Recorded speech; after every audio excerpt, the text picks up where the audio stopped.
السلام علیکم ورحمۃ اللہ وبرکاتہ۔ دوستو، آج میں آپ کو مٹوالا علی پور کے قریب کے وہ مناظر دکھانے جا رہا ہوں جو دل کو ہلا دینے والے ہیں۔ مقامی زمینداروں کا حفاظتی بند ٹوٹ گیا ہے، جس کے نتیجے میں لاکھوں روپے کی فصلیں، خاص طور پر پیاز اور دیگر سبزیاں سیلابی پانی کی لپیٹ میں آ گئی ہیں۔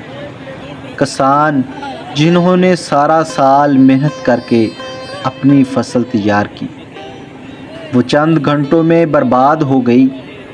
دوستو، جب ہم نے وہاں جا کر قریب سے دیکھا تو پانی کے بہاؤ کی رفتار اتنی تیز تھی کہ رکنا مشکل تھا۔ مقامی لوگ کہہ رہے ہیں کہ اتنا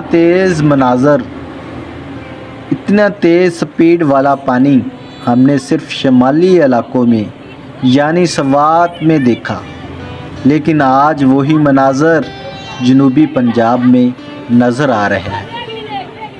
بچوں سے لے کر بڑوں تک سب پریشان ہیں، کوئی اپنا گھر بچانے کی فکر میں، کوئی اپنی محنت کی کمائی یعنی فصل کو بچانے میں لگا ہوا ہے، مگر پانی کی رفتار اتنی زیادہ طاقت میں ہے، اتنا زیادہ تیز رفتار میں پانی ہے، طاقت کے سامنے سب بے بس ہیں۔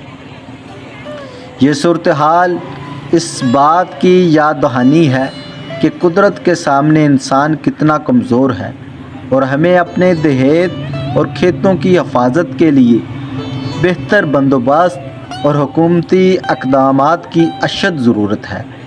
میری سب دوستوں سے گزارش ہے کہ اس ویڈیو کو زیادہ سے زیادہ شیئر کریں تاکہ ارباب اختیار تک یہ آواز پہنچ سکے اور متاثرہ لوگوں کی مدد کی جا سکے۔ جو دوست ہمدردی اور مدد کر سکتے ہیں وہ ضرور آگے بڑھیں۔ دیکھ سکتے ہیں یہ مناظر کتنا خوفناک مناظر ہے۔ پانی کی بڑھتی رفتار لوگ دیکھ کر حیران ہو گئے ہیں۔ اللہ تعالیٰ سب کو اپنے امان میں رکھے اور متاثرہ خاندان کو اس مشکل گھڑی میں صبر دے، آمین۔ رانا اعجاز کو اجازت دیجیے، ملتے ہیں نیکسٹ انفارمیشن کے ساتھ۔ اللہ حافظ۔